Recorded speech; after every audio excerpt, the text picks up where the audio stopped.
বললাম না, পরে একটু মানে ঘাবড়ে যাইতেছি, পেরেশানি। পরে ওর মানে ওর একটা বড় ভাবি ছিল, ওর বড় ভাই আমাকে বলতেছে যে তোর কি সমস্যা, কি ভাত খাস নাকি? আমি বললাম কি না ভাবি, খাই না, খাবো আর কি, একটু পরে খাবো আর কি। উনিও দেখতেছে না আমি মানসিক ভাবে ভেঙে পড়তেছি। তখন উনি 4-5 দিন পর মনে হয়, 4-5 দিন না 3-4 দিন পর আমাকে পরে গোপন ভাবে বললো যে রতন, তোর সাথে কথা আছে, তুই একটু ফ্রি হলে সবার আড়াল থেকে একটু বের হয়ে আমার সাথে কথা বলিস। পরে আমি সবাই একটু ঘুরতে ঘুরতে গেছে, পরে আমি কোথাও যাইনি, ঘরে ঘুমাইছিলাম। ওই ফাঁক দিয়ে পরে ওনার সাথে পরে ভাবি আসলো, আইসা বললো যে ভাই তুই আমার মাথা শুয়ে কো আগে। পরে আমি বললাম কেন ভাবি, বলে না তুই না, তুই আগে মাথা শুয়ে কো আমার। পরে ভাবির মাথা শুয়ে কইলাম, হ্যাঁ বলেন। আমি যা কমো তুই তাই শুনবি। পরে আমি বললাম ভাবি কেমন কথা, আপনি এমন কিছু কথা বললেন যে আমি আপনার শুনতে অবাধ্য হয়ে গেলাম। না ভাই, তুই তো মাথা শুয়ে করে তুই কথা শুনবি। পরে আমি মাথা শুয়ে বললাম যে ঠিক আছে ভাই বলেন। পরে আমাকে বলতেছে যে আসলে অত মনে কিছু নিস না, এই ঘটনাটা সত্য। পরে বললাম যে সে একা একা দিছে না, কারোর সাথে দিতেছে, কয় ওই একজনকে ভালোবাসে, এই পাশে হলো বাড়ি, ছেলেটা বাড়ি বাড়ি হচ্ছে কি ওর বাড়ির 2-3-4টা বাড়ি পাশে, বুঝছেন? ছেলেটা এদের গোষ্ঠী না, আলাদা গোষ্ঠী, কিন্তু 2-4টা বাড়ির পাশেই ছেলেটার বাড়ি। পরে এরা দুজন মিলে একটা আমের গাছে বলে ফাঁস দিচ্ছিল আর কি, দুজন মিলে। কে? পরে বুঝি নাই। হ্যালো, দুইজন মিলে? শুনতে পাচ্ছেন? মানে বললাম কি ওরা দুইজন মিলে, হ্যাঁ। মানে আমি যখন ঢাকায় ছিলাম 1 মাস, এই ঢাকা থাকার অবস্থায় ওরা এই মানে দুইজন মিলে মানে রাত 12টার পরে ওকে ঘর থেকে বের করে নিয়ে পরে ওরা দুইজন মিলে গলায় রশি দিছিল আর কি। হায় হায়। রাতের বেলা তখন গলায় রশি দিছিল। এই ছেলে তো মনে করেন মানে কি বলে 4 ভাগে 2 ভাগ মনে নাই হয়, অজ্ঞান হয়ে গেছে একবারে। পরে আর ওই হচ্ছে কি মনে করেন 4 ভাগের 1 ভাগ ক্ষতিগ্রস্ত হয়েছে, আর ছেলে হচ্ছে 4 ভাগের 2 ভাগ ক্ষতিগ্রস্ত হয়েছে। তো যখন এই ছেলেটাকে ফাঁসি দিছিল, তারপরে ওকে ওই যখন ফাঁসি দেয় তখন একটা মনে করেন ওই একটা চিৎকার দেয়, মানে 4 ভাগের 1 ভাগ ক্ষতিগ্রস্ত হয়েছে ওরা এই বিটি, আর ছেলেটা হচ্ছে 2 ভাগ। এটা পরে আমাকে বললো, পরে বলার পরে আমি এখন কি করি মাথা তো কাজ করতেছে না। দিক দিয়ে মামলা তো রানিং চলতেছে, মামলা ডেট দিয়ে দিছে। এখন যদি আমার আব্বা তখন ঢাকায় ছিল, আর এখন যদি আমার আব্বাকে এসে বিস্তারিত বলি তখন তো মনে করেন একটা ফায়ারিং হয়ে যাবে। আপনি তো জানেন না আব্বা কি রকম, ফায়ারিং হয়ে যাবে একবারে। তখন আমি কি করি দিশা পাই না। পরে এই ধামা চাপা দিয়ে নিজেই সামল দিয়ে পরে বললাম যে তা আছে কপালে, এখন যদি সাইডেও দিই টাকা লাগবে 1.5 লাখ, অথবা কিছু তো হলে দিতে হবে। ঝামেলা করলে আবার আমার আব্বা আবার মনে করেন নানান টেনশনে থাকবে। যখন দেখবে যে মামলা চলতেছে, আর এই দিক দিয়ে সে আবার এইসব যাওয়ার শুরু করে দিয়েছে, তখন তো একটা ফ্যামিলি একটা জানেন তো কি একটা অশান্তির ভিতরে পড়ে যেতাম ভাই। পরে আমি এটা নিয়ে এখন বাড়াবাড়ি না করে পরে ওকে নিয়ে পরে ঢাকা চলে আসলাম। ঢাকা নিয়ে এসে থাকি, আপনি তো জানেন যে রুম আমি উঠছিলাম, এরপরে থাকি 1-1.5 মাস পরে দেখি যে আমার ছোট বোন আমাকে অভিযোগ জানাতেছে, ভাই এই ভাবির এই ছেলের সাথে মোবাইলে মেসেঞ্জারে কথা বলতো। এটা আবার শিলা আবার একটু মনে একটু টের পাইছে। পরে একটা মেসেজের শব্দ শোনার সঙ্গে সঙ্গে ভাবি একটু মোবাইলটা দেন তো, একটু ভাইয়ের কাছে ফোন দেবো। সে আবার বলতেছে আমার কাছে ব্যালেন্স নেই। তো ব্যালেন্স লাগবে না, আমি আবার হালত করে নিয়ে কথা বলতে পারবো, অসুবিধা নেই, দেন। পরে মোবাইলটা দেওয়ার সঙ্গে সঙ্গে ওই দেখে যে মেসেজে ঢুকে গেল, মেসেঞ্জারে ঢুকে গেল। তো মেসেজ দেখে যে মেসেজে লেখা আছে যে এটা তোমার সাথে কথা ছিল, তুমি এই তোমার 2-2.5 বছর 3 বছরের সম্পর্ক। হ্যাঁ, এগুলা দুনিয়ার প্রেমের যে কথাবার্তা হয় আর কি, এই অবস্থা। পরে এটা আমি যখন কাজে থেকে আসলাম তখন আমাকে বলতেছে, ভাই মনে কিছু নিস না, তোর ভাবি কিন্তু এইরকম বৃত্তান্ত, এক কোন ছেলের সাথে কথা বলো। হ্যাঁ, তখন আমি তুমি তো এমনি জানো, তোমার তো আর ইয়া নিয়ে আলাদা হিসেবের চিন্তা নাই। হ্যাঁ, পরে আমি তখন কিছু বাড়াবাড়ি কিছু করলাম না। পরে আমি খাবার দাবার খেয়ে আমি ঘুমাই গেলাম। হঠাৎ করে রাত 3টার দিকে আমার ঘুম ভেঙে গেল। দেখে সে রাত জেগেই আছে। পরে আমি বললাম যে কি ঘুমাও নাই নাকি? পরে সে আমার মানে হঠাৎ করে আমি আমি আমি দাঁড়ায় গেলাম, দাঁড়ায় একটু আমি পানি খাইতেছি। সে হঠাৎ করে আমার পা দুটো চেপে ধরে বলতেছে যে বলতে আমাকে বলছে তুমি আমাকে মাফ করে দাও, ঘটনা ঘটে গেছে, আমি আর জীবনে এই ধরনের কাজ আর করবো না, তুমি আমাকে মাফ করে দিও। হ্যাঁ, পরে ওই আমার বলতো যে তুমি কথাটা আবার তুমি আমার শাপলা আপাকে জানাইও না। শাপলা আপা আবার একটু গে টাইপের ছিল তো, মানে রাগি টাইপের ছিল তো, আর বড় বোন হয়, একটু ভয় পাইতো আর কি। তো এই কথাটা তুমি শাপলা আপাকে জানাইও না। আমি বললাম ঠিক আছে জানাবো না, তুমি ভালো হয়ে যাও, এটাই তো আমি চাওয়া পাওয়া, তুমি ভালো হয়ে যাও, আর প্রতিপত্তি করে না, যা করছো তো করছো, এগুলো তো যাওয়ার মিশারা কোনো পাগলা মিশারা কিছু না, যা কিছু করতেছো সব আবেগে আবেগে, তোমার শয়তান এমন ভাবে তোমাকে পেরে ধরছে, তোমাকে ধ্বংস করার জন্য চেষ্টা করতেছে। পরে যাই হোক সংসার চলতেছে।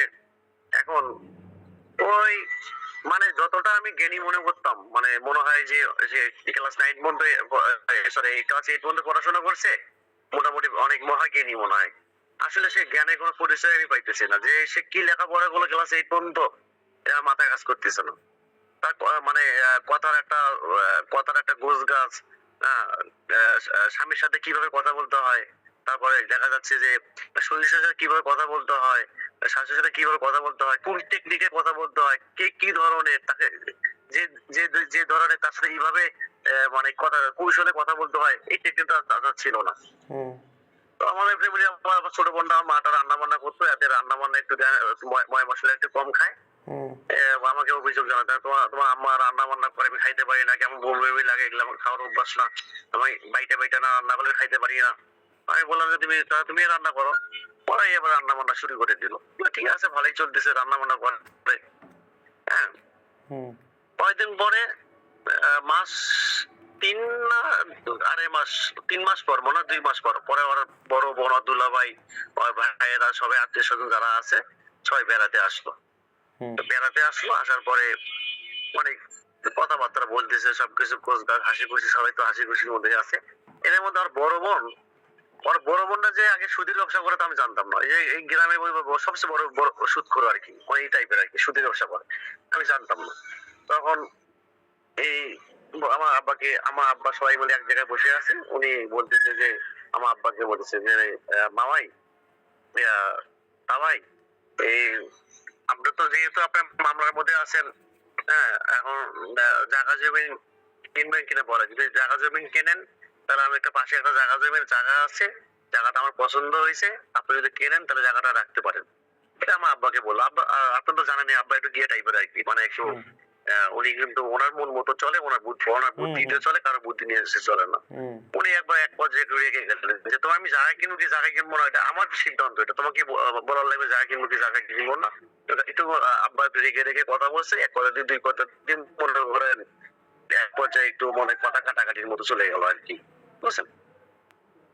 এখন যাই হোক, মেহমানদের এসে সারা চলে গেল। যাওয়ার আগে মনে করেন এই কি বলে, ওই আবার ওর বোনকে আবার গোপন ভাবে বলছে যে কি বলে, এখানে অশ্বরী শাশুড়ি অত্যাচার করে, অন্যান্য অত্যাচার করে, হ্যাঁ, আমার পছন্দ করে না, হ্যান ত্যান, দুই একটা কথা বানায় বসে সব মিথ্যা কথা বলছে। ওই মানে চাইছিল যে সংসারটা ভেঙে গেলে ভালো হয়, এটা চাইছিল আর কি। তো যাই হোক, আত্মীয় স্বজন চলে গেল। তার কয়েকদিন পরে মনে করেন আমার আব্বাই তো মনে একটা কথা নিয়ে আমার সাথে ঝগড়া, হ্যাঁ তোর শালি এসে আমাকে বলবে জায়গা জমি কিনবো, আমার আগে মামলা, আমার জীবনটাকে বাঁচবে, তারপর আমি জায়গা জমি কিনবো কি কিনবো না সে মাতবরি করে কি, এক কথা দুই কথা দেখেন, আমার আব্বা তো একটু বেশি কথা বলে। পরে এক পর্যায়ে দেখা যাচ্ছে আমার এই কথা বারবার শুনতে এক পর্যায়ে এক কথাতে দুই কথাতে ঝগড়া লেগে যায়, লেগে গেল। পরে এক পর্যায়ে আবার দেখা যাচ্ছে সে রান্না ভালো লাগে না, এই খাইতে পারে না, এটা সেটা। তখন আমার আব্বাই ঠান্ডা মতো আমাকে বললো যে বাবা, তোর বইয়ের রান্না তো ভালো লাগে না, তুই একই জায়গায় থাক, সমস্যা নেই, ভিন্ন হয়ে খা। আচ্ছা, আমি বুঝি না, আমার আব্বা আমাকে জোর একটু কথা বলি মাঝে, তোমার যে এই সমস্যা ফ্যামিলিগত হইবে, হ্যাঁ, এই এক জায়গায় উড়াইলে, এটা তো আমি এমনি জানতাম, তুমি জানতা না? হ্যাঁ, আমি জানতাম। যে তোমরা আর একসাথে থাকা কোনো সময় সম্ভব না, এটা আমি কিন্তু প্রথম ভাবিও নাই। তুমি একসাথে যখন বাসা নেছো তখন আমি অবাক হয়ে গেছি। তোমাদের যে ফ্যামিলি যা দেখছি তাতে তোমরা একসাথে থাকতে পারবা না, এটা কিন্তু আমি তখন আগে থেকেই জানি। কেন জানি? তোমার বাবার কারণ, আর তারপর কারণ নাই। আমি জানি, হ্যাঁ। তারপরে এই পরে এক পর্যায়ে ঝগড়া লেগে গেল, দিন হয়ে গেলাম, 1 সপ্তাহ 2 সপ্তাহ খাইলাম দিলাম, এক পর্যায়ে ঝগড়া লেগে গেল। পরে মানে ভালো অশান্তি অশান্তি মনে হয়, ভালো লাগতেছে না। তখন আমার বড় বোনের কাছে ফোন দিলাম, ফোন দিয়ে বললাম যে আমার যেহেতু গ্রামে থাকার জায়গা নাই, তো চাচ্ছিলাম যে বিটি গ্রামে সবাই মিলে একটু আইসে একটু 5-6 দিন থাকি আসতে চাই। তো ওনারা বললো ঠিক আছে, আসো আসো থাকো। পরে আমি গেলাম, পরে আব্বার সাথে মানে মানে ঝগড়া লেগে গেল। 2-3 দিন পরে বাড়ি চলে গেলাম। যায়া এই শ্বশুর বাড়ি যায় আমি 6 দিন থাকি। হুম 6 দিন থাকার পরে পরে আমাকে বললো যে তুমি কি বলে, ওর বড় আপা আমাকে বলল যে তুমি এক কাজ করো, যেহেতু তোমার এখানে বাপ মা সেদিন থাকতে পারবো না, কারণ ঝগড়া লাগবে, তোমার বাপ যেরকম ঝগড়া লাগবে। আমিও জানি আমার আব্বাটা কিরকম টাইপের, আমি জানি। হুম হুম হুম তো আমি বললাম ঠিক আছে, আপনারা ওকে ওকে ওকে আপনারা রাখেন, আমি ঢাকায় যাই, ঢাকায় যাই পরে রুম নেই, পরে পাঠাই দিন। হ্যাঁ, পরে ওই থাকলো, আমি চলে আসলাম। তো যাওয়ার পরে ঢাকা আসার পরে পরে এই 5 দিন 6 দিন আসার পরে 10 দিন হয়েছে, 12 দিন হয়, সে আসতে চায় না, সে আসতে চায় না। পরে আমি বললাম যে তুমি 12 দিন 13 দিন হয়ে গেল, তুমি আসতে চাচ্ছ, তুমি কাল পরশুর মধ্যে তুমি চলে আসবা। সে আমার কথা অবাধ্য করতেছে, মানে আমার কথা সে শুনতেছে না। আমি যে তার স্বামী, তা আমাকে কথাটা গুরুত্ব দিবে, সে গুরুত্ব সে দিচ্ছে না। তারপরে এক পর্যায়ে আমি রাগ করে বললাম তুমি আসবা কি আসবে না বলো। তখন সে বললো যে আমি যাবো না। পরে আমি বললাম শাপলা বাকে দাও। শাপলা বাসা ওনার বড় বোন হয় শাপলা, সে যে যে বিয়ের দায়িত্ব ছিল গার্জিয়ান, তাকে বললাম যে আবার পাঠাই দেন। কই আর যাবে না। তো কেমন কথা, আমি কি অন্যায় করলাম, সে যাবে না মানে? যাবে না তো যাবে না। আমি কি আপনার আশ্চর্য, বুঝলাম না আমি, কেন আসবে না? তো এত কথা বলতে পারো বাবা, এত কথা বলা আমার সময় নেই। পরে ফোনটা কেটে দিল, এক কথা 2 কথাতে। তো শাপলার সাথে আমার এক ধরনের একটা মনে করেন সব বকাবকি না, ঝাগড়া না, একবার একটা বললাম যে আপনারা আমার সাথে এরকম শুরু করলেন কেন এক পর্যায়ে, এগুলো এসব বলা শুরু করে দিলাম। হুম পরে পরে বিডি কাছে ফোন দেই, কয় আমি কিছু করবো না, আমার বোন যা করবে তাই, আমার বোন যা করবে তাই। কথা বলো কি করতেছো, আমি আমি কি অন্যায় করলাম তোমাদের সাথে? তো আমার বোন যেটা সিদ্ধান্ত নেবে এটাই হবে। আচ্ছা ঠিক আছে। পরে আমি আব্বাকে বিষয়গুলো খুলে বললাম। তো আব্বা বলতেছে যে এই লক্ষণ ভালো দেখা যাইতেছে না, এইসব লক্ষণ ভালো দেখা যাইতেছে না।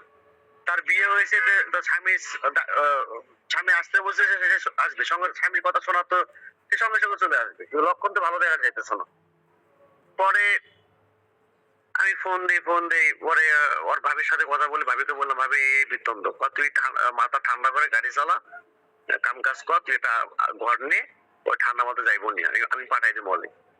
পরে পরে 16-17 দিন হয়ে যায়, আসতে চায় না।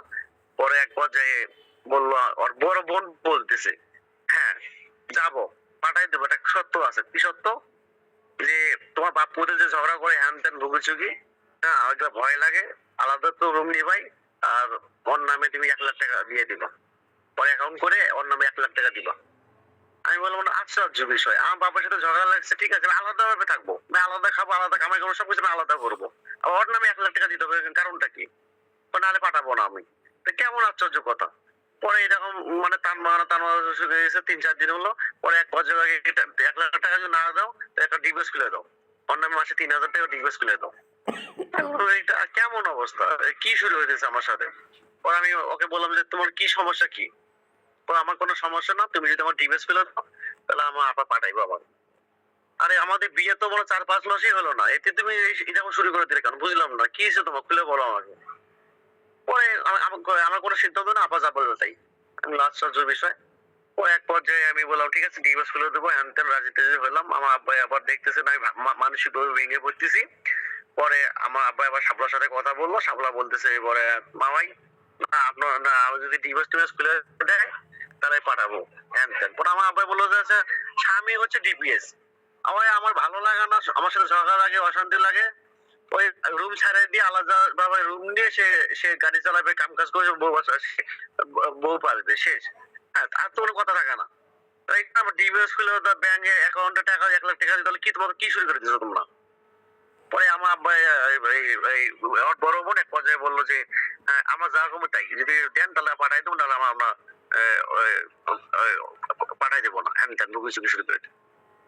আমি আমার মানসিকভাবে ভেঙে পড়লাম। এখানে আমার আব্বা বললো যে কিছু করার নেই, এখন না আসলে কি তুই জোর করে আনতে পারবি? আমার তো নতুন বিবাহ করেছে, যে আমার সাথে কি ঘটতেছে আমার নিজেও মাথা কাজ করতেছে না। পরে এক পর্যায়ে যাই হোক, রিকোয়েস্ট টিকোয়েস্ট করার পরে 20 দিন না 21 দিনের মাথায় পরে বাড়ি, আমি নিজেই বাড়ি গেলাম। আমাকে বাড়ি যাইতে বললো না, আমি নিজেই গেলাম। যায়া পরে সবার সাথে কথা বললাম যে আমি বুঝতেছি না যে আপনি কেন পাঠাতেছেন না, হ্যান ত্যান। পরে এক পর্যায়ে যাই হোক, ওনারা পরে পাঠাই দিল। ঠিক আছে, আমি ডিভোর্স হলে দেবো, বলে ওকে পাঠাই দেন। ওরা শাপলা ওইখানে একটা চাইছিল কি জানেন, শাপলা দেখছে যে আমার ওইখানে বিয়ে দেওয়ার কথা, মানে ওরও মানে নিয়ত ছিল না, যখন ছেলের টাকা পয়সা আছে, ব্যাংক ব্যালেন্স আছে, 4-5 লাখ টাকা ব্যাংক ব্যালেন্স আছে, এই লোভে লোভে সে বিয়েটা দিছে। যাই হোক, আমি পরে এটা বুঝতে পারছি।